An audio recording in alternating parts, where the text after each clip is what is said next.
Good afternoon, everyone. Good morning, colleagues from across the world as well.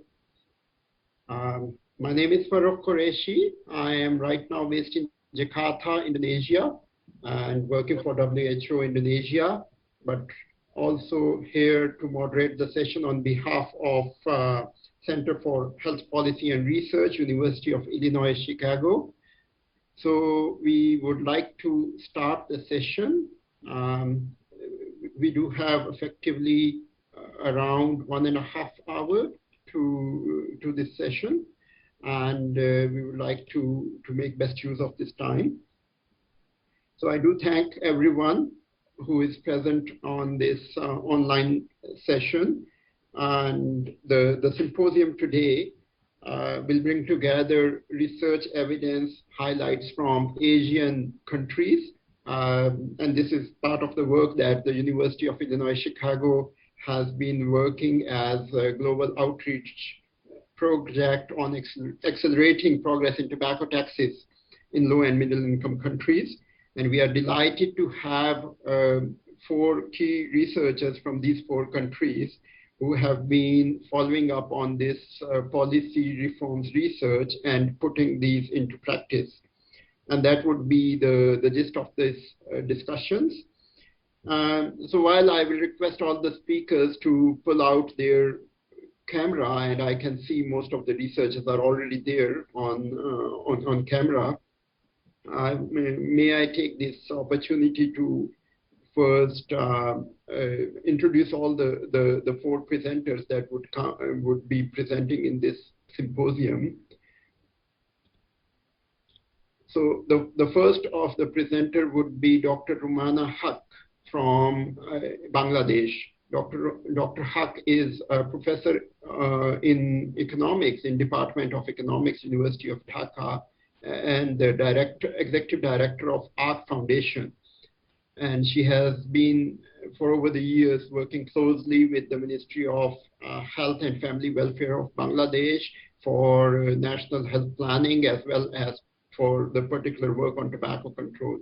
She would be presenting to us on research on tobacco demand analysis using global adult tobacco surveys. Followed by that, we would have opportunity to hear from Ms. Yurdina Melissa from Indonesia. Yurdina is Chief Strategist at Center for Indonesia Strategic Development Initiatives, called CISD. Being a medical doctor and then into health economics, she has a strong interest in research on tobacco economics, and today she would be presenting her research on economic burden of tobacco attributable diseases and how this research is trying to drive policy change, especially in relation to taxes in Indonesia. Our third presenter would be Dr. Durre Nayab from Pakistan Institute of Development Economics, Islamabad. Dr. Nayab is Joint Director of the Institute and has been engaged in multiple projects specializing in health demography, class structure, age structure, and she has been also the lead researcher for working on tobacco policy reforms through local research in Pakistan. And this is where she would present her experience and some of the insights.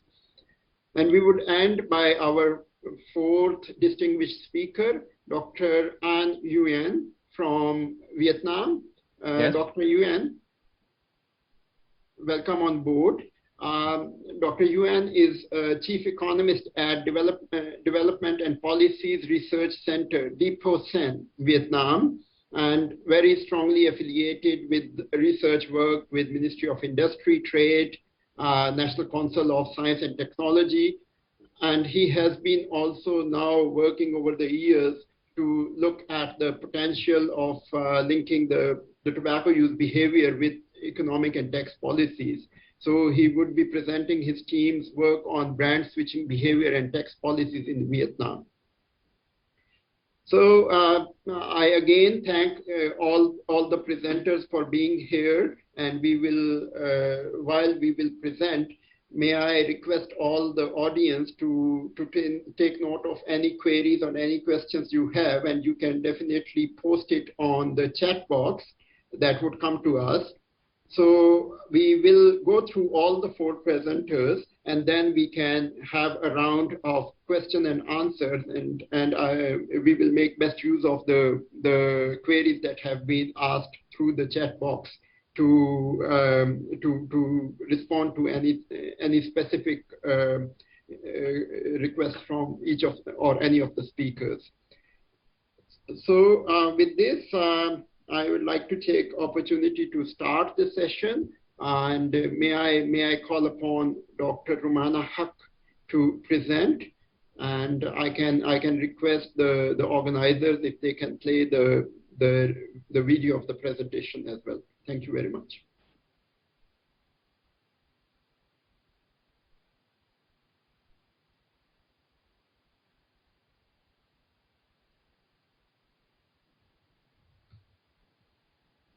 Good day, everyone. I'm Rumana Haq from ARC Foundation, Bangladesh. I will present the findings of tobacco demand analysis using Global Adult Tobacco Survey in Bangladesh. I will briefly present the background, objectives, and methods of the study, policy implications of the findings, and opportunities and challenges of translating research into policy and practice. I acknowledge that the research is funded by the University of Illinois at Chicago as a partner of the Bloomberg Initiative to Reduce Tobacco Use. The overall prevalence of tobacco use among adults declined from 43% in 2009 to 35% in 2017 in Bangladesh. Tobacco consumption has also declined among male and female and in both rural and urban areas over the period. However, still 38 million adults consume tobacco products in Bangladesh, and the overall prevalence of cigarette smoking is still very high and did not change at all over the period. Evidence shows that increases in tobacco taxes and prices result in reductions in the prevalence of tobacco use.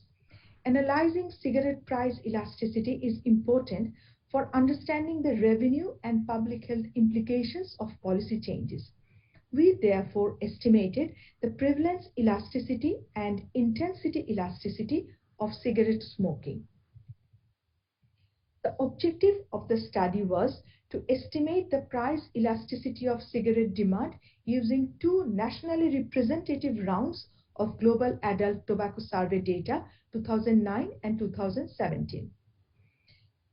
Another objective was to decompose estimates into overall prevalence elasticity and intensity elasticity and by region and wealth group.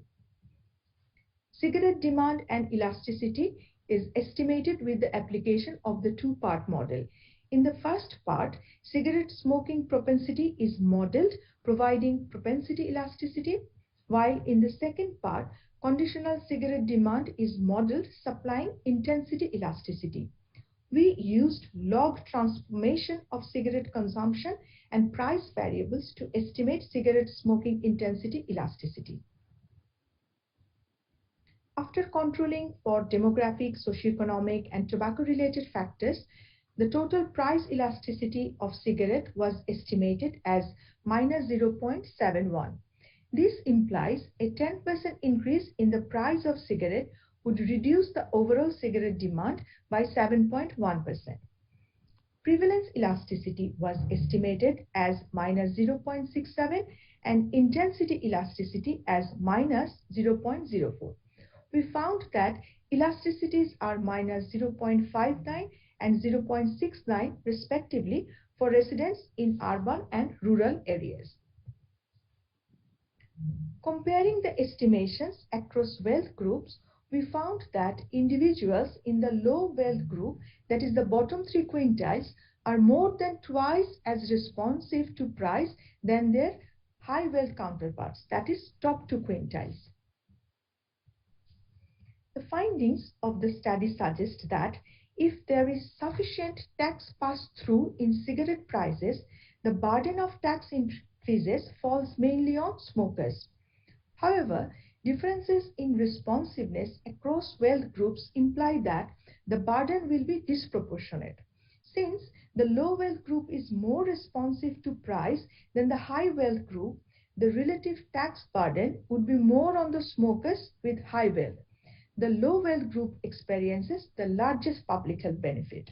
The overall number of smokers as a result will decrease, and at the same time, there will be an increase in government revenue.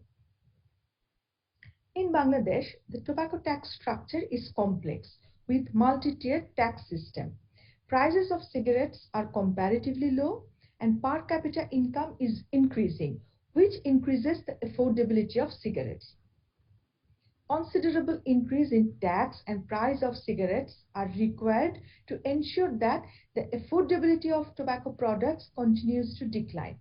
However, the complexity of the tax structure is a critical challenge for proper tax administration. The multi-tiered tax system encourages existing smokers to switch brands to start smoking rather than to quit. In order to achieve the public health goal of reducing tobacco use and the revenue goal of increasing tax revenue, the cigarette tax structure in Bangladesh must be simplified. The tax structure should be progressive and designed to limit the scope of switching to lower priced brands. The tax structure design should prioritize the uniform specific tax. The tax must be annually adjusted for inflation and income growth. The effectiveness of cigarette taxation to achieve the policy goal of reducing tobacco use depends on the efficiency of tax structure as well as proper implementation. To make all these policy changes, we, the researchers, need to communicate the research findings with policymakers for evidence-informed policymaking. For effective communication, we adopt multiple approaches. We arrange one-to-one meetings with policymakers, including Member of Parliament, city mayors, senior officials of National Board of Revenue, National Tobacco Control Cell, and other relevant departments of Ministry of Finance, Ministry of Health. We arrange webinars, consultation meetings, dissemination events, and invite policymakers as guest speakers. We present research findings in these platforms. We prepare policy briefs with lay summaries of research findings in both English and local languages and share the policymakers. We also engage with media and join talk shows in TV to share the research findings. We also use social media, including Facebook and Twitter. We face multiple challenges in communicating our research findings to policymakers. We need to build the trust, which needs continuous engagement with policymakers. This is time-consuming. We often struggle to get their appointments. Sometimes it is frustrating when we build the network with the policymakers and see that they have transferred to another department, which has limited or nothing to do with tobacco taxation. We have to start again to develop new relationships, new network. There also remains inadequate skill, capability, and also lack of leadership and ownership for initiating any reform and translating the research into implementable policy and practice. Last but not least, industry influences the policy-making process and creates myths and confusion among the policymakers through providing fabricated information. Despite the challenges, there are opportunities. There is a high-level political commitment to make Bangladesh smoke-free by the year 2040. We have active, passionate, and vibrant tobacco control advocates, civil society, and media representatives who are continuously working for tobacco control in Bangladesh. National Tobacco Control Cell is playing a very important role to coordinate with all the stakeholders, including the development partners, to create a synergy across all the tobacco control initiatives in Bangladesh. A number of champions in tobacco control are also active and trying to bring the policy reforms in tobacco taxation. I'm optimistic that we would be able to bring the tobacco tax reform in Bangladesh through evidence-informed policymaking. Thank you, everyone. Thank you very much, Hello Dr. everyone, Romana. thank you for joining with us today. My name is Yurina Can you Melissa just and I'm the Chief Strategist at the Center for Indonesia Strategic Development Initiatives. Center for Indonesia Strategic Development Initiatives, or CISDI, is an interdisciplinary team of technical experts, researchers, policy thinkers, and program implementers. Our reason for existence is to help governments to alleviate factors including unequal public health services and unhealthy behaviors that contributes to poor health. We do this through research to inform our action and contribute to developing knowledge, partnership, advocacy, and capacity building to institutionalize our solutions and programmatic interventions to design pilot projects with scaling up in mind. Today, I'm going to share with you the journey we have been through since 2014 to design tobacco control intervention. Partnering with public health enthusiasts, CISDI initiated the Penggerak Nusantara program in 2015. The program focused on education about the impact of tobacco using a peer educator approach to raise better understanding on the danger of smoking among students of junior secondary school. The program has shown a significant increase in students' knowledge and comprehension about tobacco and its threatening impact. Health promotion that touches students emotionally proves to produce real impact. But still, the impact was limited. Our intervention were hampered by the tobacco excise tariff policy that makes cigarettes remain affordable. Cheap cigarettes and massive promotion have attracted more and more children to buy them. Therefore, in 2018, CISDI stepped into health policy advocacy, particularly in tobacco tax, with the support of Bloomberg Initiative's Institute for Health Research and Policy at the University of Illinois Chicago and the Campaign for Tobacco-Free Kids.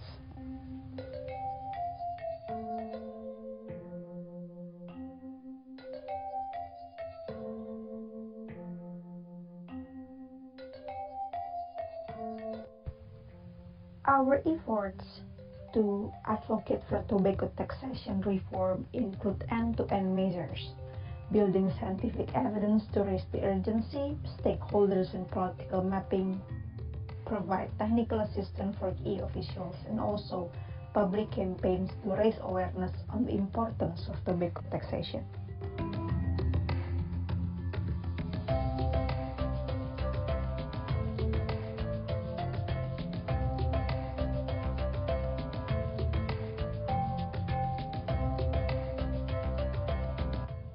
This map of power and interest resembles a political battle. Tobacco industry has these front groups who come out and launch a protest against the government, the administration, or anybody who is trying to legislate against tobacco. Even though they have a low formal power to enact legislation, they do direct lawsuits and work at the grassroots level with tobacco industry workers and others, like retailers and bars, who directly benefit from the cigarette sales. However, we can blame the tobacco industry as much as we want, but this map also shows that a lack of interest, or I should say political will at the top, remains a key problem. We selected Ministry of Finance and Ministry of Health as the main target for advocacy because they have power in driving the legislative agenda and moderate interest, something we wish to alter by advocating the right messages. From the discourse network analysis, we know that both agencies are concerned with the revenue side of health budgets to account for the country's fiscal constraint. The continued increase in national health insurance annual deficits has been receiving increased attention. Both agencies have been formulating ways to channel additional public funds to the national health insurance. Tobacco tax policy, on the other hand, is a textbook example of strategy on how to tackle those problems. Reducing preventable waste from treating tobacco attributable disease through further tax increases, swift merger of tax tiers, and earmarking of the revenues for the national health insurance can shift a burden into an opportunity. The combination of these approaches would also allow more funds to be deployed quickly. From the discourse network analysis, we learned the arguments used by the Ministry of Finance and the Ministry of Health to justify their political position. We built evidence correspond to the arguments to influence decision maker. We found that the increasing smoking prevalence drove the healthcare costs of smoking for all population in Indonesia in 2019 to 27.7 trillion rupiah, or around 0.2% of the GDP. The largest component of this cost is covered by the National Health Insurance governing body. Our preliminary findings from data research also confirms that the industry only speaks the half truth in terms of their contribution to the economy. In point of fact, a significant economic presence does not necessarily imply economic dependence. When resources are no longer devoted at all or as much to the cigarette sector's economic activity, they do not simply disappear into thin air. Rather, they are redirected to other economic functions. If person ceases to smoke, for example, the money that the individual would have spent on cigarettes does not evaporate. Rather, this person spend it on something else. The new spending will generate revenues in other industry, just as the spending on cigarettes generated revenue in the tobacco industry. As we have all the evidence in hand, the real battle lies in how to convey the messages, how to translate the research into policy. Timing is everything with advocacy. In order to have the best chance of influencing a policy decision, we try to have origin to the target discussion at the time when decisions are going to be made on the issue. That is when policy windows are open. Having a deep understanding of the people and processes around a particular policy-making process is helpful in understanding when such windows may open and also when is the best time to make out move. Civil society needs to work together to push for evidence-based reforms. Our work in advocacy includes convening civil society and supporting civil society actors to build their networks through meetings and events and through expanding our database of engaged actors and individuals in tobacco tax issue. The buy-in from decision maker make advocacy go much more smoothly. We try not to just get to decision makers, but we turn them into champions.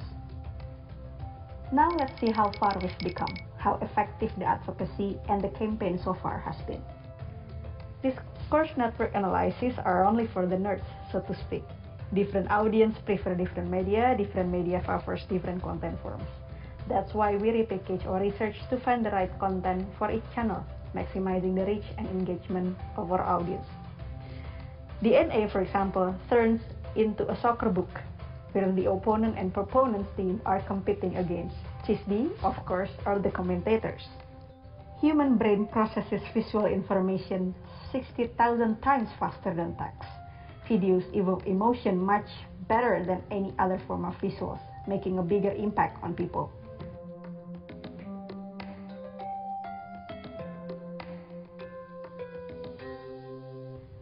We also make the most out of our online presence. We are active on social media, connecting with people and participating in discussion, adding people to our network to increase the number of our followers. Despite the relentless challenges facing both traditional and emerging news outlets, the media remains a powerful and credible communication vehicle, particularly among the stakeholders that we seek to influence. We also actively respond to tobacco industry supporters and front groups by implementing counter-narrative strategy.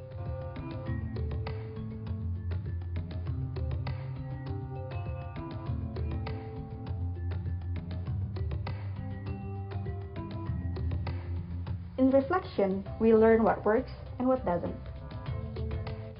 Using a research-based approach and a clear advocacy framework was essential to the successful design of advocacy strategies.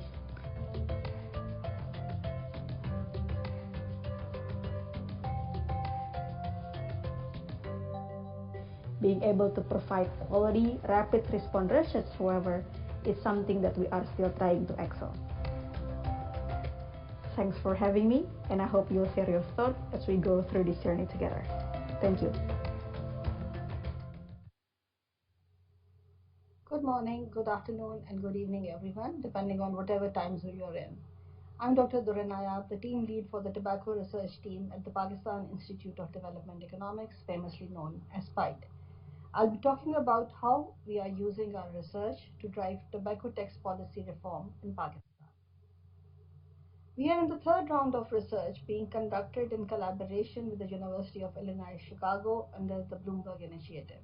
The first two rounds saw us coming out with three reports, namely Economics of Tobacco Taxation and Consumption in Pakistan, then the economic cost of tobacco-induced diseases in Pakistan, and the third one, Switch, Reduce or Quit, how do smokers respond to tobacco tax increases in Pakistan?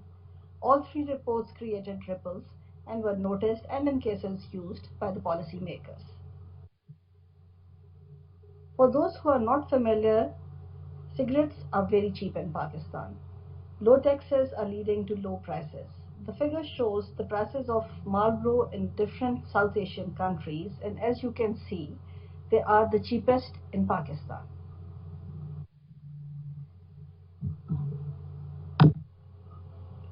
Furthering the background information about the country, we see that a little more than the quarter of adult population smokes cigarettes, with the rates being higher in rural areas than in urban areas, and more than 3% of the household expenditure is spent on smoking cigarettes.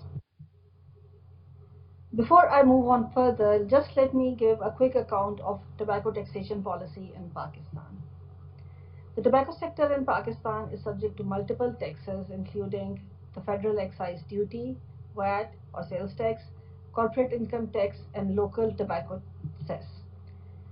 The FED is the prime instrument to curb tobacco consumption. However, in Pakistan, it is considered as a source of revenue collection.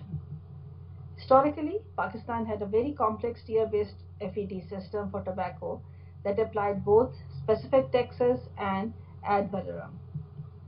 The ad valorem was levied on premium brands, specific taxes on lower brands, and a combination of both the taxes on medium brands, thus creating a tier-based tax system. In 2013-14 budget, this system was simplified by reducing the three-tier system to a two-tier system. In 2017, however, the third-tier system was reintroduced for lower brands, and it is thought that it was done on the demand of the cigarette manufacturers. This system was introduced without restricting the tier shifting of brands. This time, however, it was only specific tax on each tier with a varying rate. Introduction of a third tier resulted in de facto lowering of the prices of popular brands in the country. The rationale given for this measure was to generate more revenue and control illicit trade of cigarettes. Coming to the key messages from the PIDE research, the three reports that you saw. The first one is that our research shows that simplified tax regime for tobacco would lead to better revenue collection. Then higher taxes lead to expensive cigarettes which reduce its use, especially when smokers are not inclined to switching brands or tobacco products. Health cost of consuming tobacco far outweighs the revenue generated through its sale, and increased tobacco tax would have a net benefit for the government with a reduced use and lower health cost. How are we getting these messages across? There are different means. Number one, we are circulating all our research, all the research in printed form among all the relevant stakeholders. Then we have frequent interactions with people at the Federal Board of Revenue and Ministries of Planning, Finance and Health. Then we are using print, electronic and social media. We conduct regular webinars and seminars having stakeholders' involvement. And recently we've started making short videos of our research to increase the reach of what we are doing. I'll start with giving you a brief account of our interactions with the stakeholders to drive policies related to tobacco tax. The best example of this interaction would be the one linked to the abolishment of the 3 tiers and to get taxes increased. Some of the recent estimates suggested that Pakistan government lost at least 209 billion rupees in tobacco taxes in 5 years due to inconsistent taxation policies. PIDE research showed that removal of the third tier and going back to 2 tiers and ideally a single tier would improve government's revenue, an idea that was advocated by us through several interactions with relevant stakeholders at the FBR, at the Ministry of Finance and at Ministry of Planning. And using this research, along with the help of other partners, we were able to get the 3 tiers abolished in the budget announced in 2019 and 20. Coming to the short videos, this is something, as I said, we started doing recently. Based on our research, this year on the World Tobacco Day, this is the video that we released. Tobacco use in Pakistan, costing more than earning. Pakistan has 24 million active tobacco users. Despite the evidence that higher tobacco taxation and consequently prices discourage tobacco consumption, Pakistan has a highly lenient tobacco tax policy. The tobacco industry has created an illusion of being one of the largest taxpayers in Pakistan. Research at PIDE, estimating the smoking attributable health and economic costs, shows that tobacco use inflicts a cost that goes way beyond the revenue collected from the tobacco industry. The total cost attributable to all smoking-related diseases and deaths in Pakistan is 615 billion rupees, while the tobacco industry's total tax contribution is just 120 billion rupees. Thus, the economic cost is more than 5 times the tax receipts. The tobacco industry may be a major taxpayer in absolute terms. Its tax contribution is a small fraction of what tobacco consumption costs the government and society. Around 71% of the total smoking-induced cost comes from cancer, cardiovascular, and respiratory diseases. Males bear 77%, while the 35 to 64 age group bears 86% of this cost. The worrisome fact is that 60% of smokers start smoking during their teens, and some as early as 6 years old. Among the reasons for starting smoking at an early age is the affordability of cigarettes. The study shows that only 3 out of 100 smokers would switch to a different, cheaper brand or to other tobacco products in response to a price increase. Therefore, the higher the percentage increase in price, the higher the number of people who would be quit smoking. Keeping in view the economic cost and disease burden due to tobacco use, an increase of 4 to 5 times the current tax rate is strongly recommended. The Federal Board of Revenue must raise the excise taxes to meet the World Health Organization's recommended threshold of 70% of the retail price of a cigarette pack. PIDE advocates that through a simplified single-tier taxation system, the government can reduce the industry's maneuvering space that it exploits to sell cheaper cigarettes and attract millions of new youths to fall into a habit that could potentially be life-threatening.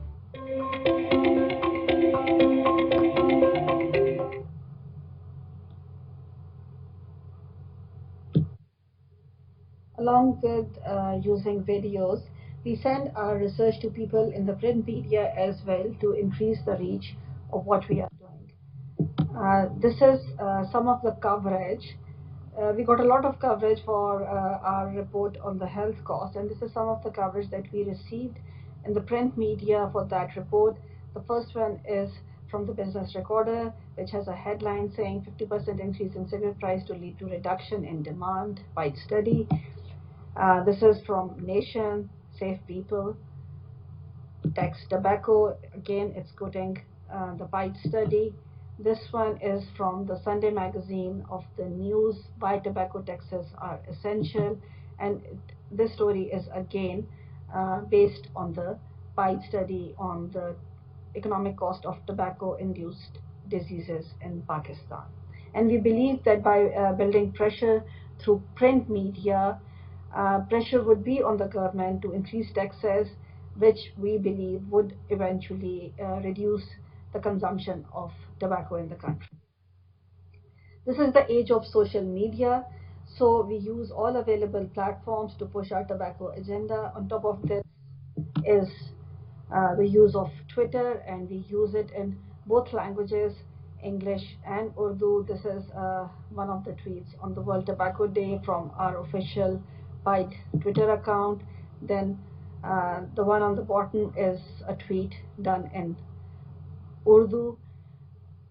Facebook is another platform which is popular among the youth, and we use Facebook as well to get our message across.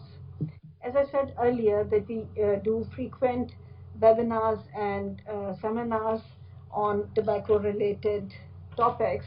This is a screenshot of one of the webinar we did on tobacco tax policies, formulation, effectiveness, and challenges. It's live as well, and then the recordings are put on our PIDE YouTube channel. And as you can see, it has representatives from the FBR, from academia, from WHO. Our concern is that whatever comes out of any such deliberation should have input from all sources. What are the major hurdles in pushing these reforms? Tobacco lobby is very strong in Pakistan, and when I say that the tobacco lobby is very strong in Pakistan, it includes the industry, of course, including the politicians and the bureaucrats. Many of the politicians and bureaucrats have their stakes in the tobacco industry, as I'll give you an example after this slide. And there is also a general lack of understanding of the issue, and there is the effect of propaganda as well. The tobacco industry very recently started a campaign against illicit trade, and it used the illicit trade as an excuse to keep the taxes lower. It was something that was not based on reality, but we believe that it was used very effectively to keep the taxes down. And then the constant changes at the FBR are also not helping us, because whenever we have a certain equation with the head at the FBR, we find that that person is changed. And this brings very erratic policies at the Revenue Department. This is a picture of cigarette boxes which were distributed at the Senate of Pakistan. A member of the Pakistan's upper house of parliament, who is a cigarette manufacturer, gifted these cigarettes. There was a lot of noise after this, but the politicians have their stakes in the tobacco industry, which helps them to keep going and keeping the taxes low. And as I was making this presentation, this is today's newspaper, and it says FBR gets 6th head in 3 years as PM's aide on finance quits. So this brings a lot of unpredictability at the Revenue Department. Putting it all together, I would say that so far it's a mixed bag of successes and failures, and our failures should not disappoint us. The way forward is to have a more concerted and combined effort to drive the agenda. None of us can do it alone. Research, advocacy, and a constant dialogue with stakeholders ranging from general population to decision makers would take us to our goal of impacting the tobacco policy to bring its use down. Thank you. Hi, everybody. On behalf of our team, I would like to thank the conference organizer for giving us this opportunity to present our paper on tobacco taxation and brand switching behavior, a discrete choice experiment in Vietnam. Our presentation has four main parts. We first focus on the motivation of why we are focusing on the switching behavior. We then move on to discuss the discrete choice experiment methodologies and the estimation results.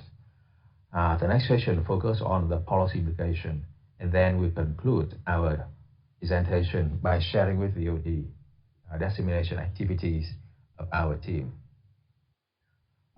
First of all, I'd like to share with you the background information of the tobacco consumption and taxation in Vietnam.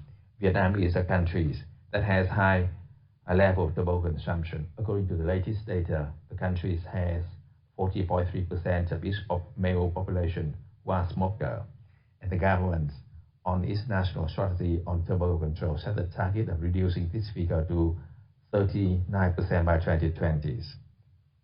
One of the main reasons why Vietnam has a high level of tobacco consumption is attributed to its low level of tobacco taxation. cigarettes in Vietnam are currently subjected to three different types of tax: excise tax, tobacco control fund contribution, and value-added tax. Altogether, they add up to 84.7% of ex-factory price, but this is only equivalent to 40% of the retail price, which is lower than the recommended level by the WHO and the World Bank. So, with the support of the international organization and BI partners, the Ministry of Finance in the last few years has been considering a mixed excise tax system by adding specific component to its purely ad valorem system. There are three options: 1,000 Vietnamese đồng, proposed by the Ministry of Finance originally, 2,000 Vietnamese đồng, currently considered by the Ministry of Finance, and 5,000 Vietnamese đồng, that is recommended by WHO and supported by the Ministry of Health. So when the Ministry of Finance is considering these tax proposals, we need also to consider the peculiar structures of the tobacco industry in Vietnam. The tobacco industry in Vietnam is dominated by the SOEs. They are producing mostly the economic brands, but they also have some joint venture with multinational corporations that produce premium brands. So when in the face of tax proposals, there are some concerns that there's some switching behavior between the economy brand and the premium brand. They're afraid that by imposing such tax systems, that would harm mainly the SOEs. So our research topics, our research will address these research questions and at the same time contributing to the growing literatures on tobacco control in Vietnam that include illicit studies, simulation on tax increase and revenue and consumption, tobacco and poverty, and tobacco employment. So our study tried to address three research questions. To what extent would the proposed tax increase reduce the cigarette smoking and help achieve the 2020 target of Vietnam? The second, to what extent would illicit cigarette undermine the effectiveness of the tax increase? This is because when you increase tax, some people may switch to quitting, but some also may switch to consuming illicit cigarettes. And the final question is, what brand segment is likely to be affected the most? This has to do with the SOE argument that we discussed before. In our study, we use the methodology called the risk choice experiment, which is nested within a general household surveys. We have a decent sample size, 1,200 households, and we use multi-state cluster stratified samplings. The respondents are male and female who are 18 years of age and over. We cover the three regions of the countries, and in each region we have 400 households. Our risk choice design experiment have 15 different brands in three regions. And our price spectrum, our design also covers the almost entire price spectrums. The methodology, the risk choice methodology also allow us to include the experimental price that mimic the different price, the different specific tax component by the Ministry of Finance. And here is an example of the experiment we present to the respondents and asking them to pick the one that they are likely to buy, most likely to purchase. We also doing some simulation in our study. There's a number of different estimation results, but this is what I will share with you because it's more relevant to the policy research question that we set out to address. That is the switching behavior. This table gives you the cross-price semi-elasticities that reflect how a cigarette brand responsive to a change in price of another brand. So according to this estimation results, we see that the lower price brand is most likely to respond to the lower price brand, but they are less likely to respond, less responsive to the price change of higher price premiums. So essentially, this suggests that the switching behavior between the lower price brand by the SOE and the premium brand by the traffic is not happening. So that's the good news for the SOEs. The next step, we are doing some simulation that suggests that there are some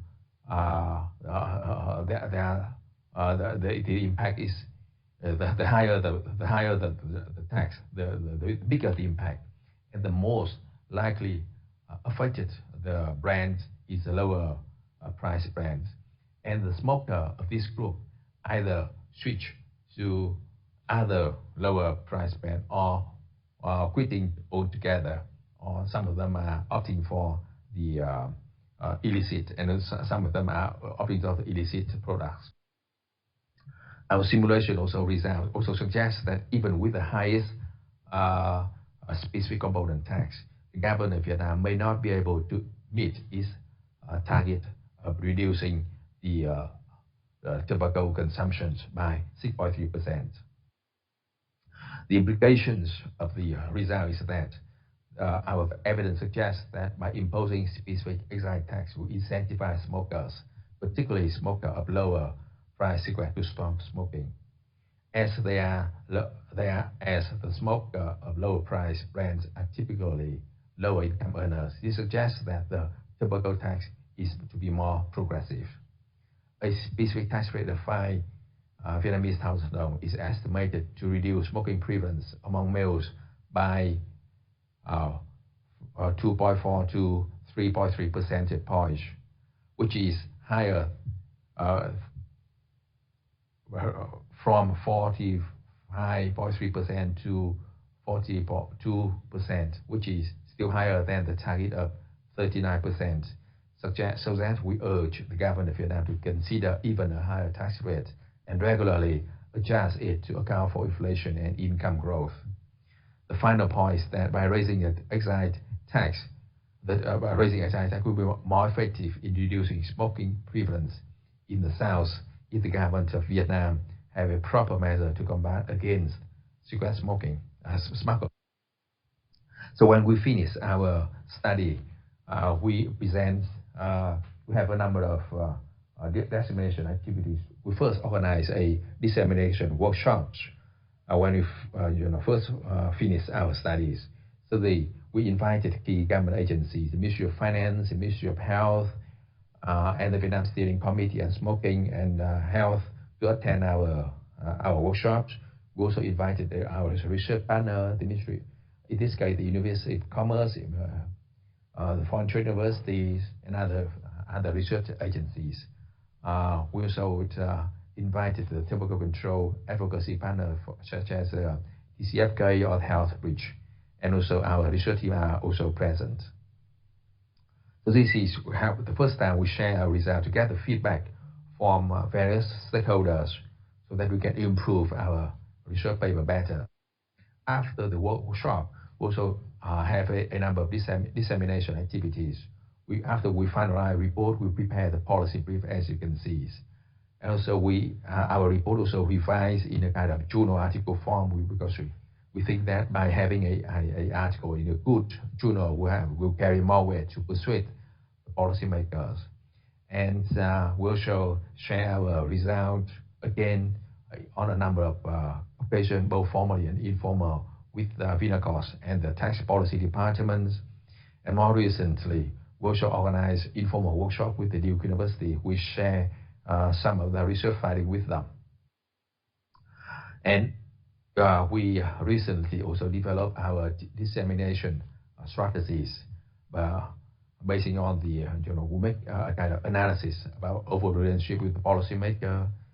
We assess the current landscape of the tobacco controls, and also assess the current information channels. And we develop the strategy. Our strategy is to increase coordination, particularly with other BI partners, so that our research findings will be incorporated and channeled to the policy makers in the communication activities by these organizations. But at the same time, we maintain both direct and official contacts through a number of platform with them, and also increase informal contact with the tax policy department by maintaining a working relations with them. And at the moment, we feel that this is more effective and direct given the current situations. So this is our presentations. So thank you for your attention.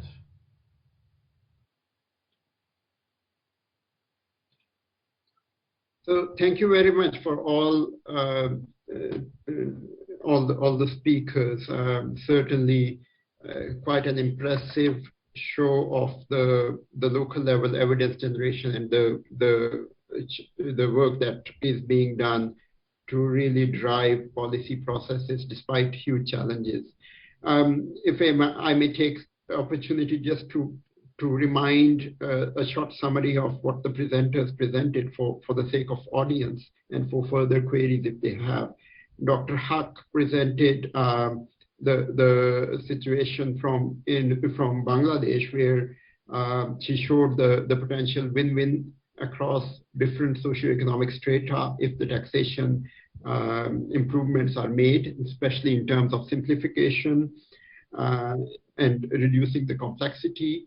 She did mention about the challenges that are being faced despite enough evidence to really steer through the policies, and that is mostly industry driven, yet opportunities that do exist to overcome or at least mitigate those challenges. And then followed by, there was this presentation from Dr. Melissa from Indonesia, where she provided her experience of amalgam of evidence generation and advocacy to really drive policy discussions in Indonesia related to taxation, and how those discussions have really created some debate, some potential of positioning the pro-tobacco tax increase processes in the bureaucratic system, despite the fact that there are industry challenges. And while doing so, she also referred to the potential of working both at the health benefit side in terms of health costs, as well as looking into the economic modeling processes and simulations to drive the processes. Our third speaker, Dr. Nurul Nayab from Pakistan Institute of Developmental Economics, referred to a very detailed account of how the local evidence was generated to drive policy discussions on tobacco, and then over the years how these discussions were partly successful, partly manipulated by the industry. That's probably a very on-ground mix of what happens in real governance systems, where industry also plays its part to manipulate some of the evidence and ensure that they really tone down the policy processes to a certain line. But having said that, the evidence also points to the same common themes of tax simplification, and also themes of ensuring that the benefit of taxation should go down to really achieve the benefits of reducing consumption, at the same time revenue generation for the government. And finally, our fourth presenter, Dr. Anh Nguyen from Vietnam, showed an interesting account of linking the behavior change with the economic policies, especially in the particular dynamics of Vietnam, where the tobacco industry is also state-owned. And I mean, it was interesting to see that three pertinent questions that usually are posed by bureaucrats and by politicians was their main theme of research. But then also, interestingly, if we look at the results, they do also point to the same call of tax simplification, thinking of this pass-through effect of taxation to really gain the benefits of taxation increases, and the challenge of tobacco industry, especially at the political level. So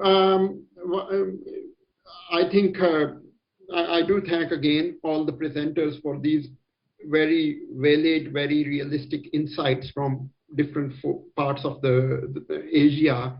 I may ask now if any of the audience might have some queries. Just recognizing that it's we do have this limitation of online conference. Things are always quite different when we are working face to face, but I think we do reckon there, and we do thank all the audience also for their time to be here on online session. So I do have some list of questions already with me, but if there are any others, please put on the chat box, and then we will be able to try to respond to as many queries and as much possible specific questions that you may have. So for what I have right now with me, may I then start with a question that's for Dr. Rumana Haq from Bangladesh, and that's probably in particular situation related to Bangladesh. Dr. Haq, what do you think is the influence of tobacco industry in the decision-making process in Bangladesh? Because you did mention about the challenges by the industry, but how do you see that, to what extent industry does influence, and to what extent that evidence generation really, mitigates those? Thank you. Thank you, first of all, for the organizer for inviting me to join this session, and also giving me the opportunity to speak about this evidence and how we can translate evidence into policy and practice. In relation to your question, there are a few issues that I would like to highlight. The first one is that there is a conflict of interest. So government of Bangladesh holds a share in a bigger multinational tobacco industry in Bangladesh. And so it is difficult for government sometimes, being a shareholder of a bigger multinational tobacco industry, and also raise taxes against them. And in the board of the tobacco industry, there are a number of senior secretaries. Being a member also makes this a bit challenging for them. So definitely within the within the system, there are conflict of interest. In addition to that, tobacco industry always finds different ways of influencing government. They offer multiple benefits to these senior government officials through sitting in their board, and also they tries to arrange formal and informal meetings, which definitely violates Article 5.3. And when we try to generate evidence and also try to disseminate those evidences with the wider stakeholders, they always keep telling that this will influence or increase the tax evasion and also trigger the illicit trade. Though there is no evidence on these, but definitely they tries to create myths, and they always say that this will reduce, if tobacco taxes are increased, it will reduce the tax revenue of the government. And as like other countries mentioned, in Pakistan or in Vietnam, government relies heavily on tobacco taxation, but definitely they miss the fact that the tobacco related illness and the cost of tobacco related illness is much higher than the revenue they generate. But still, as National Board of Revenue also has a target to generate revenue, and shifting the dependency on tobacco industry to other sectors takes time. And I think their vision is somehow missing within the government, that they still relies on tobacco taxation, which is around 9% of overall tax revenue collected in Bangladesh. So government has to find out other ways of generating tax from other sources. And until that, I think the industry uses multiple challenges, especially the myths of losing employment. Also, that is another, the tobacco industry tries to influence government that if tax increases and the industry they reduce their profit, then there will be job loss in the industries. But I want to say again that this is another myth, because the employment generated by tobacco industry is really low, because multinational companies have very limited number of laborers. It's mostly the admin staff who consumes the major chunk of their salary. The beedi factories and smokeless tobacco factories also have very limited number of employees, and that is not a big issue. But these are the myths they try to create and influence government for halting the decision of tax increase. Thank you. I'll stop there. Thank you very much, Dr. Rumana. I think again very appropriately defined what are the challenges, and these probably are also common for most of the countries. We do have a query for Indonesia, and that's more related to the side of the work that CISD is doing. What do you, Dr. Melissa, would you describe how CISD is working as an advocacy and as well as a think tank organization? So how does this really mean to CISD as well as in terms of real impact on of research to policy?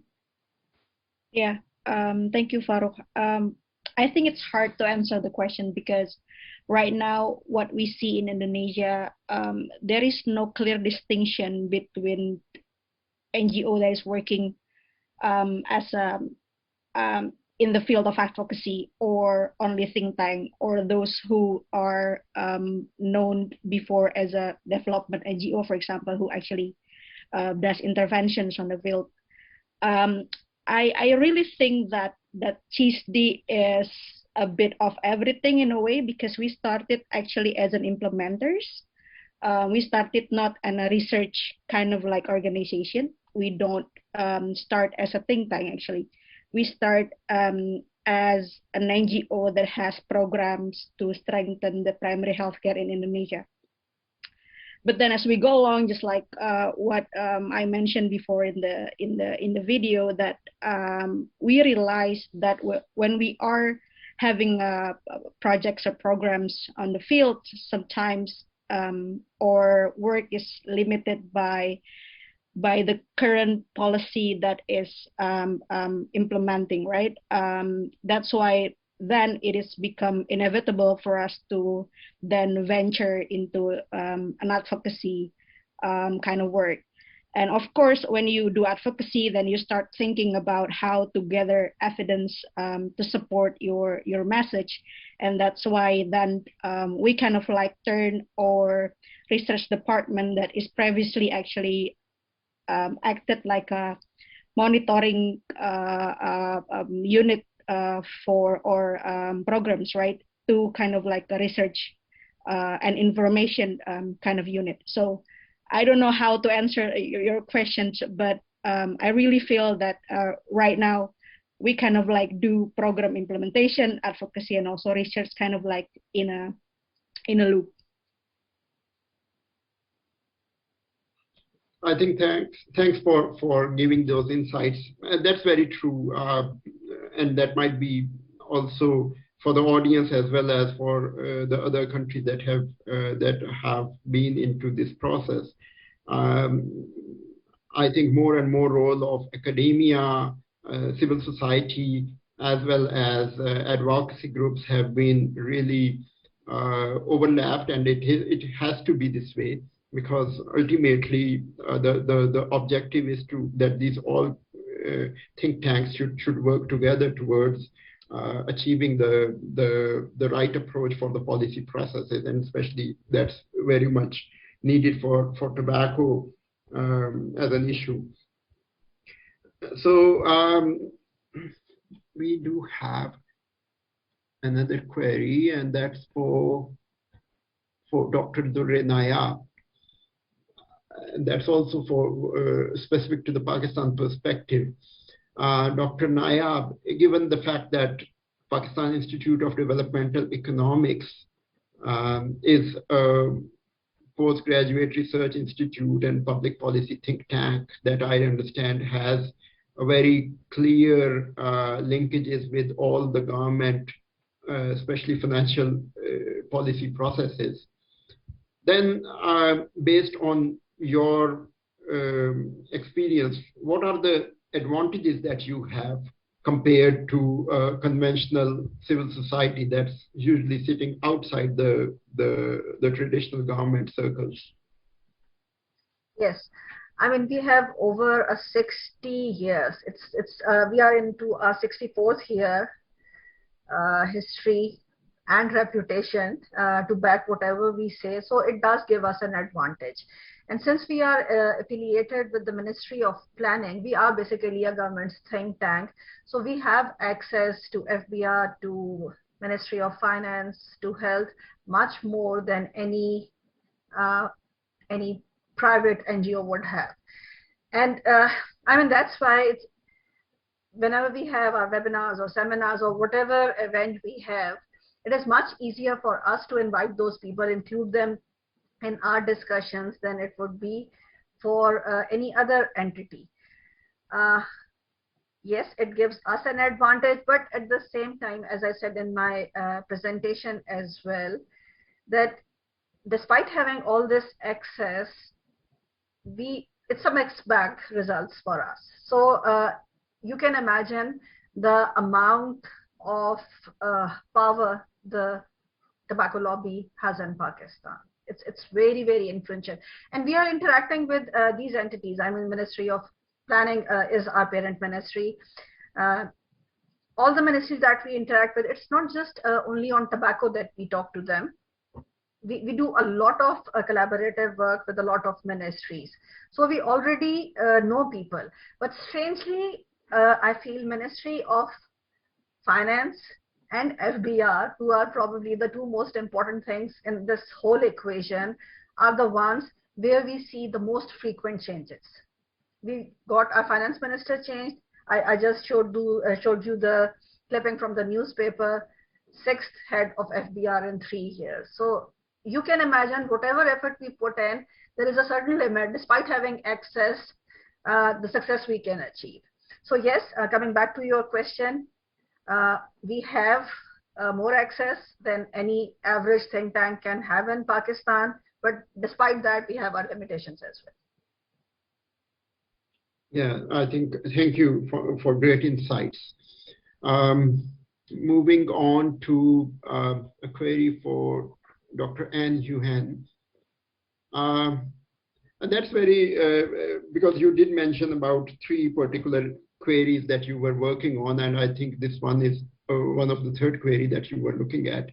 The query is like asking that if increasing tobacco taxes are usually argued by the industry that they will increase illicit trade.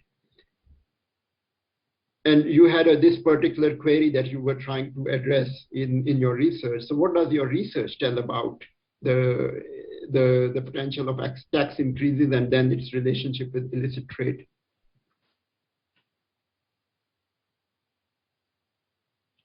Sorry, you might have to unmute yourself, Dr. Yuhan.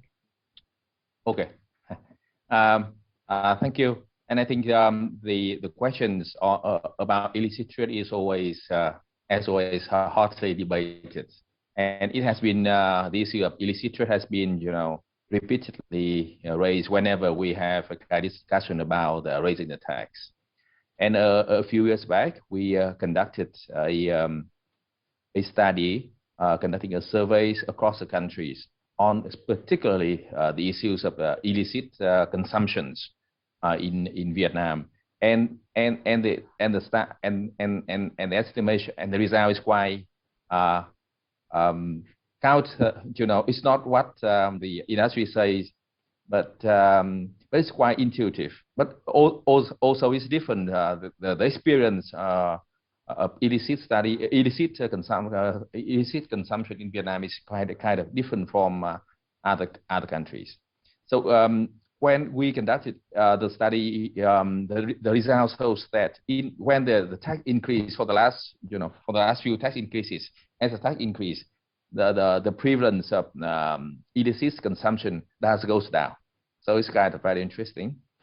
And the study that we get the funding from UIC help us to look deeper into the issues, and we identify a number of reasons.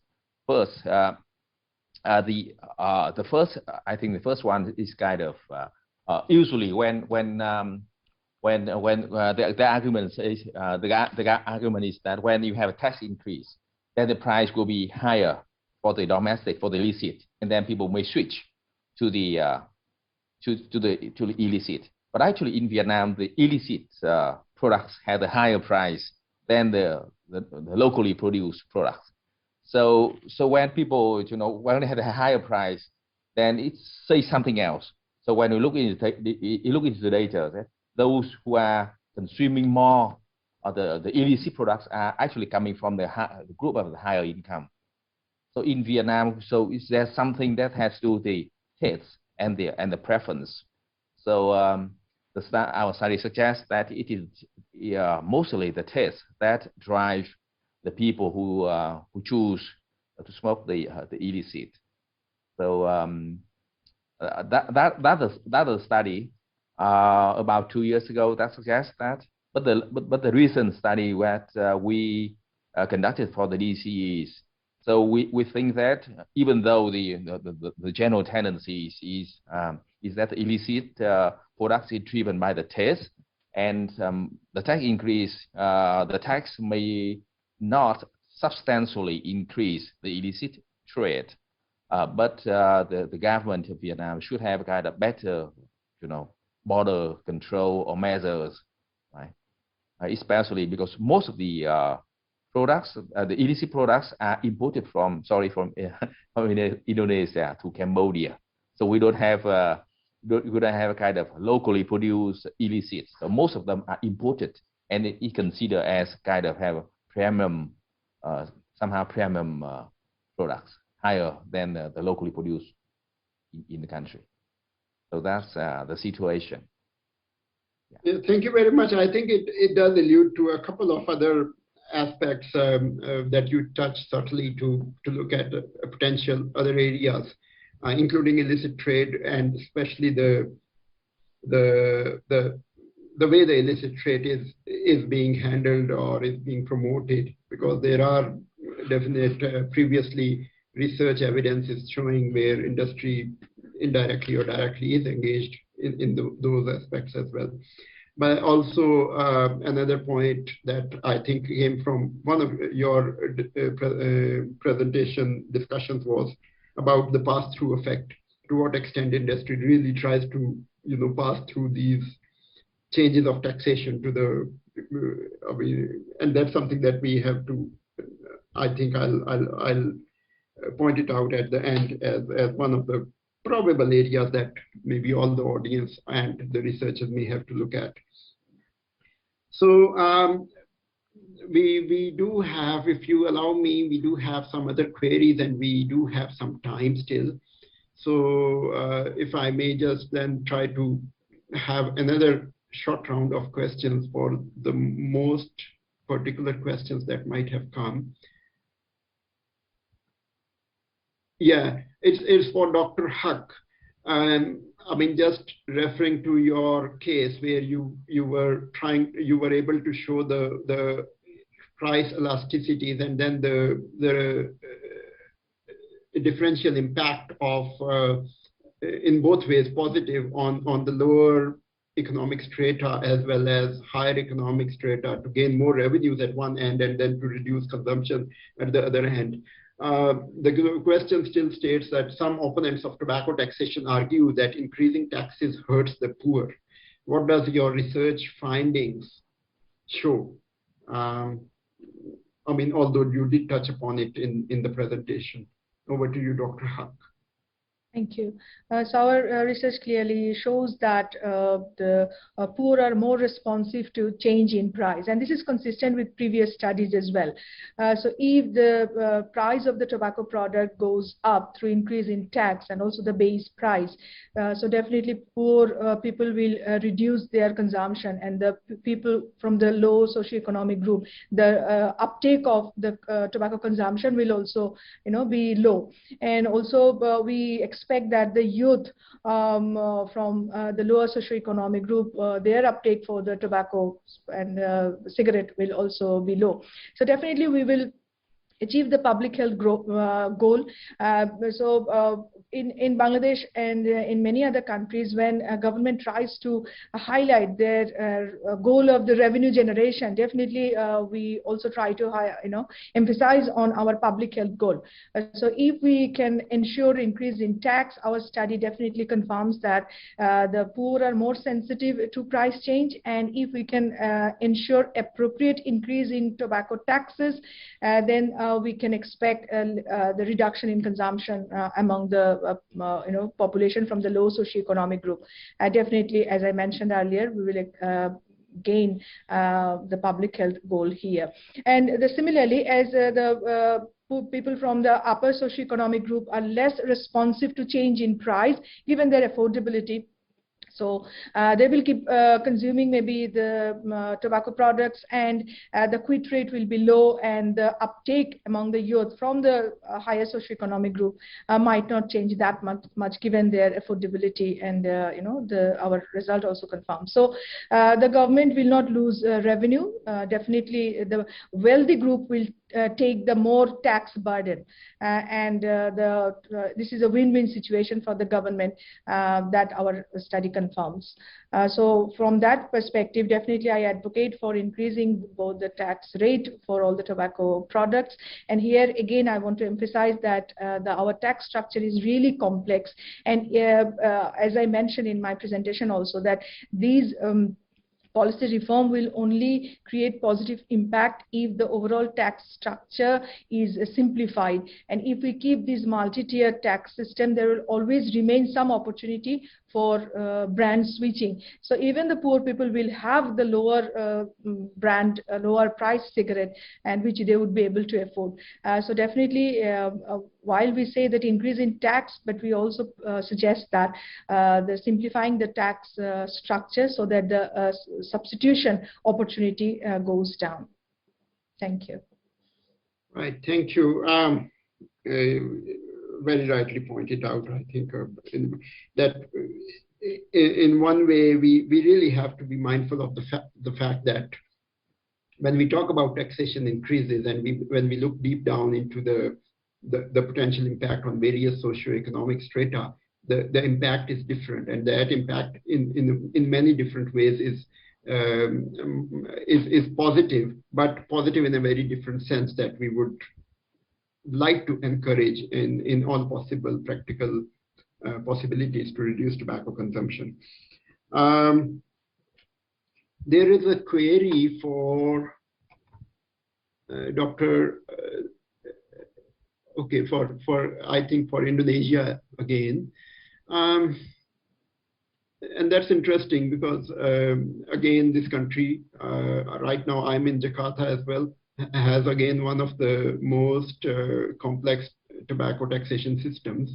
The question is, what would be the most effective policy change that would actually really bring in a reduction in tobacco consumption in Indonesia? It's a very pretty straightforward question, maybe not a pretty straightforward answer, but over to you, Justina. I think the answer would be the same, because we've seen in Indonesia, the problem is that cigarette is very, very, very cheap, and it's easy to kind of like buy in one stick. So it's less than probably 2 cents dollar. The problem is the price, really. We have seen that even though we are working towards, giving like the counseling, and we're giving youth, for example, informations about the danger of the tobacco, if the price is still low, then they will not have they don't feel like there is a cost of actually trying to smoke and then later on become addicted. So of course the policy that is targeting the price would be crucial, and we have this window of opportunity every single year where the government determine the tax increase every year. So we are still in the middle of waiting for the new regulation to come up sometime probably in September, October. and we really hope that the government have this bravery to actually increase the tax level even more than what we had last year. And also, I think just like what other speakers has mentioned, the complex tier system need to be abolished. And Indonesia it's hard now because the Ministry of Finance kind of like put a break into the tax simplification roadmap since 2 or 3 years ago. So we are yet to see whether the roadmap can come back, and then we can basically getting better in terms of trying to make cigarette unaffordable.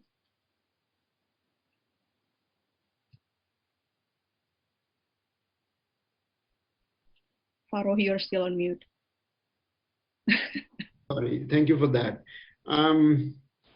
Yeah, it's a complicated answer in one way, but also this is something that probably a lot of different academia and work groups, think tanks have been trying to answer and try to find out ways. But maybe we can have another insight from Pakistan as well. I'm just taking note of Dr. Dure Nayab that the think tank is housed in a way within the government system. At the same time, you did mention about the challenges that being within the system are faced. But just thinking through, in realistic sense, do you think there are other opportunities beyond directly only affiliated, or targeting the advocacy or technical work with the FBR? So can it be through planning commission? Can it be through other potential government corridors that can work through taxation reforms? Farouk, we are talking to everyone. We are not just talking to, the name of FBR keeps coming up because they are the implementing body. I mean, let's be honest, FBR is not exactly independent to make policies. The most powerful ministry is the Ministry of Finance.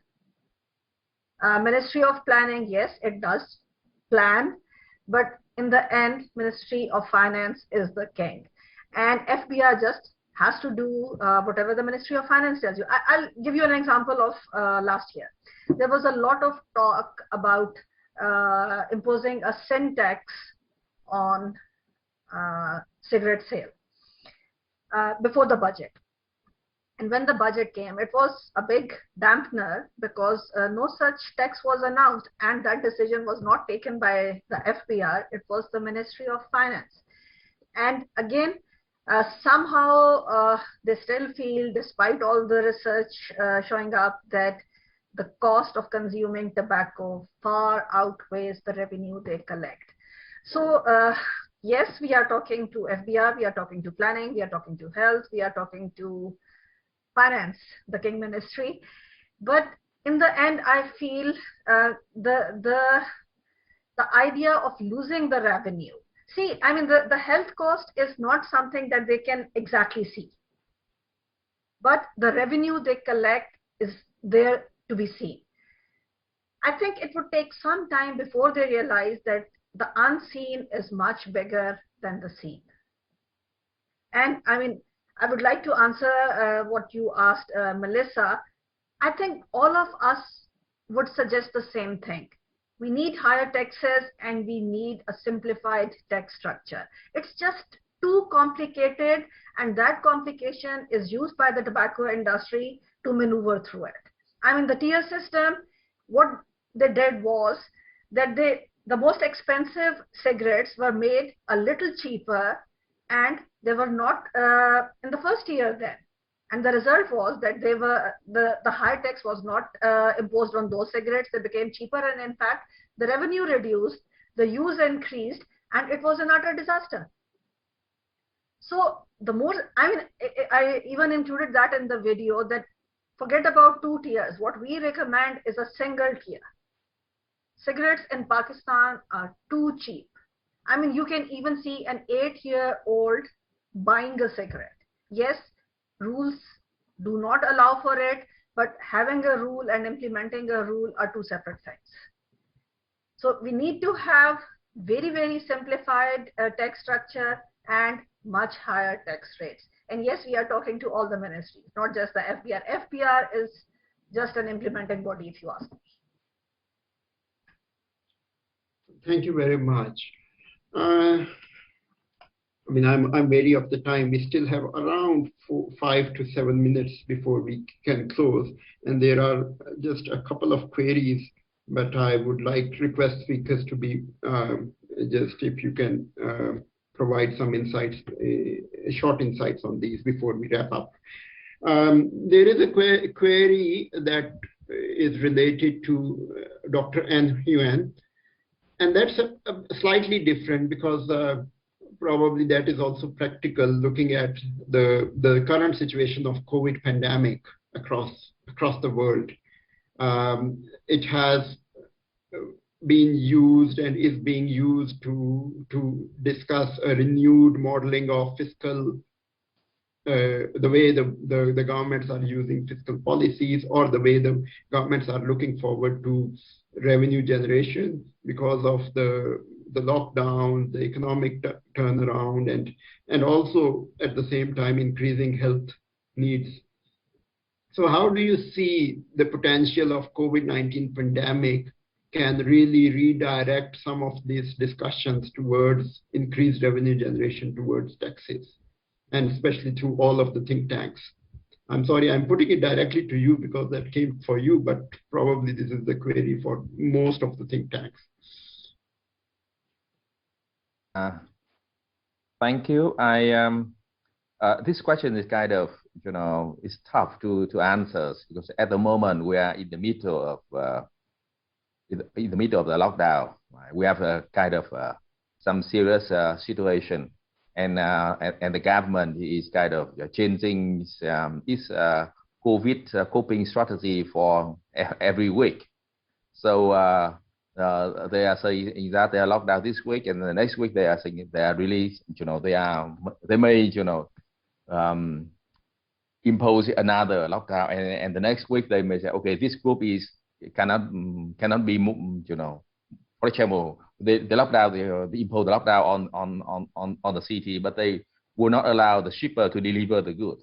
So it's kind of at the moment it's disruption in the countries.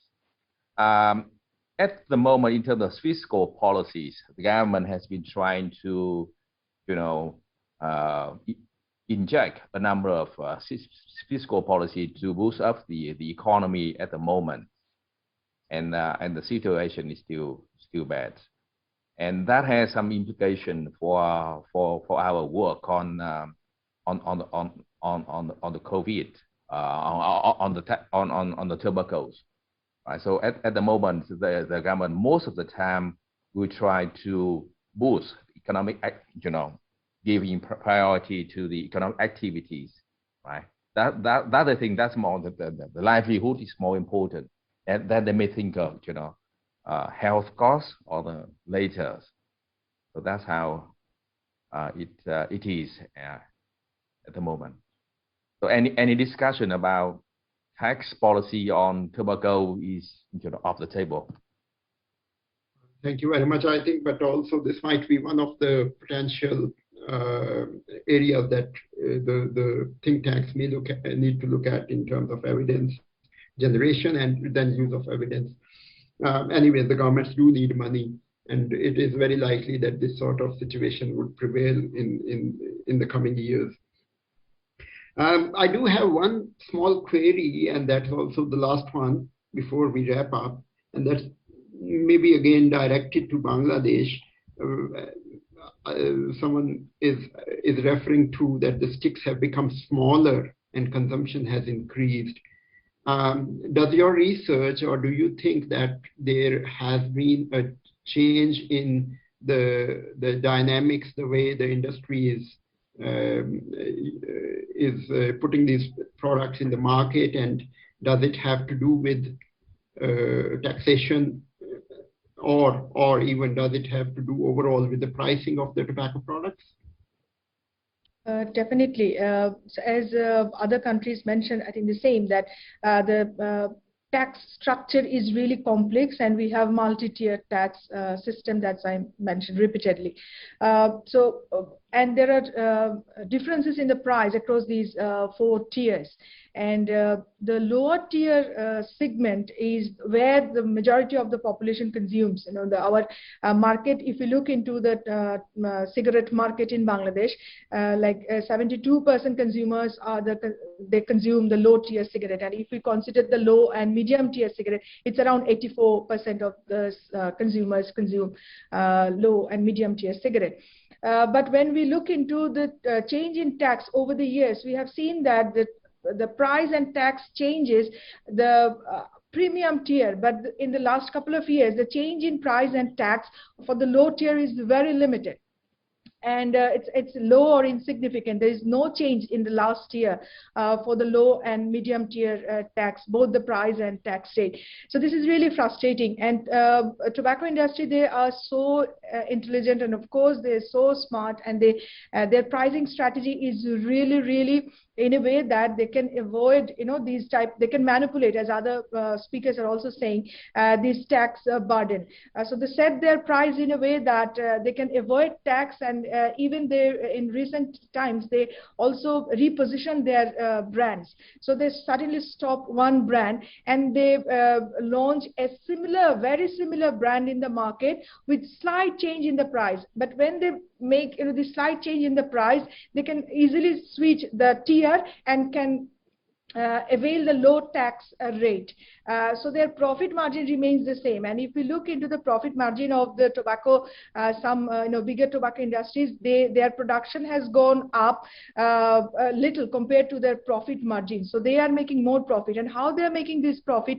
One is their strategic decision of setting their price to avoid the tax. So they're changing their price in a very intelligent way, but they are shifting their brands and repositioning their brands.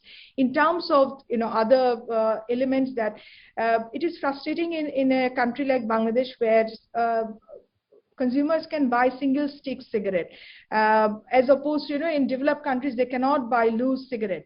So there is possibility of changing the loose cigarette, their amount, or the question is about their size. So they do all these multiple things just to make sure that they can shift the burden of the tax, and they can take the opportunity of this complex tax structure and also some other weak implementation of the policy, or also not available enough policy decision. For example, single stick cigarette selling is okay, and also selling or buying from minors. These are some other examples of weak implementation.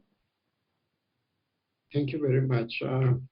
That's very true. They are always trying to devise new ways of putting up their products, maybe redefining the way the products look like, smaller size, larger size, just to ensure the market forces remain in their favor. And thank you very much again, all the speakers and all the audience, for these interesting questions and discussion. Now, if I may just try to wrap up, there are certain common themes that have come up with this discussion, from this experience from across the countries. Simplification of taxation is something that needs to be voiced out loud and clear in most of the countries, because the countries have been manipulated primarily by creating complex and yet complex taxation regimes that usually are for the favor of the industry in many different ways, to ensure their market presence, to ensure their market viability, and to ensure that they target various different segments of the population. There will always be, and there are, political challenges with the tobacco industry really being driving behind them, and that's something that may be factored into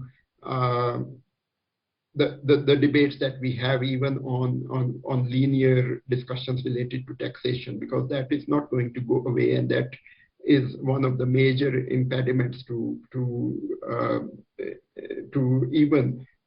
counter the evidence, the real evidence as well. there are implications of other tobacco policies on the decisions. And as you rightly pointed out, the sales of the stakes, single stakes, or implementation of the regulations that should be there are quite weak, and that do impact upon the way the industry behaves, and then in turn also the way the industry is able to manipulate the discussion on taxation. One of the things that's coming up is that there is a need for think tanks to continue to be persuasive.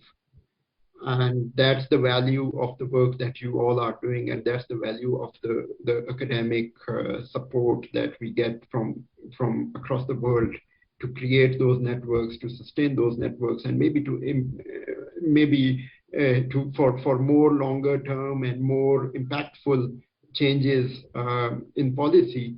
There is a potential where more partnerships are created in the country. So that's something maybe even the research teams that presented may have to look at to go beyond one institute or beyond the corridors of one particular institution and its ambit, and find out those possible allies who can go through various different corridors, because that's the approach that would help. And finally, if I may just try to allude some of the potential areas that the audience as well as the institutes, the research institutes may need to look at, is this very interesting phenomena that we really have to look into, is to what extent industry has been able to manipulate the pass-through effect of taxes. Because that's something, even my experience in Indonesia is over the last 10 years, despite many subsequent tax changes, the prices have remained stable. So where are the how and why and in what way the industry is trying to absorb those shocks, even if the taxation raise is being there. So that's something that probably the think tanks may need to look further into. And also, that also points to this potential of future work to look into the manipulation of industry based on price elasticities. How the industry really, gauges the retrospective as well as prospective changes in price elasticities at a more macroeconomic level in terms of GDP growth, economic growth of a country, how they redefine their potential to push themselves in a certain space for a certain socioeconomic strata, using maybe the understanding of price elasticities. Thank you, Dr. Huck, to point it out, but I think that might be of particular interest to many of the audience or the researchers from other countries as well. If there are any additional thoughts or last thoughts from any of the presenters, please may I quickly ask Dr. Huck to point out any other potential avenues that you would want to work on or suggest? Thank you. I think it's really important for Bangladesh is now, as part of the tax reform, to shift from the ad valorem tax to the specific tax. But I understand that in Bangladesh, there is also interest among the National Board of Revenue and Ministry of Finance to shift from the ad valorem tax to the specific tax for tobacco. But the capacity and the understanding within the system is still weak. So we, the researchers and the advocates, should support the National Board of Revenue and other stakeholders to transform from this ad valorem to specific tax, and we should generate evidence and also the practical experiences that how this transform should be done in reality. So the experience from other countries who really have transformed from ad valorem to specific tax. I think we should understand from there, and we should support National Board of Revenue in this transition. Otherwise, we will be, or all these recommendations will be on paper. But in reality, we have to understand the challenges, and we have to take some steps so that these reform can be really implemented through developing capacity, understanding, and knowledge of the National Board of Revenue, and ensuring their administrative capability as well. So I advocate for these reforms. Thank you. So thank you very much. I'm pressed for time because I think there is an official inaugural ceremony that's going to happen within a minute, within 5 minutes from now. So we may have to just conclude. So I do just appreciate the attention of all the audience at the same time, and all of very valid insights of all the presenters, and thanking also the University of Illinois Chicago Institute of Health Research for really, capitalizing on the potential of these think tanks, and especially Dr. Frank Jalobka and his team to continue working.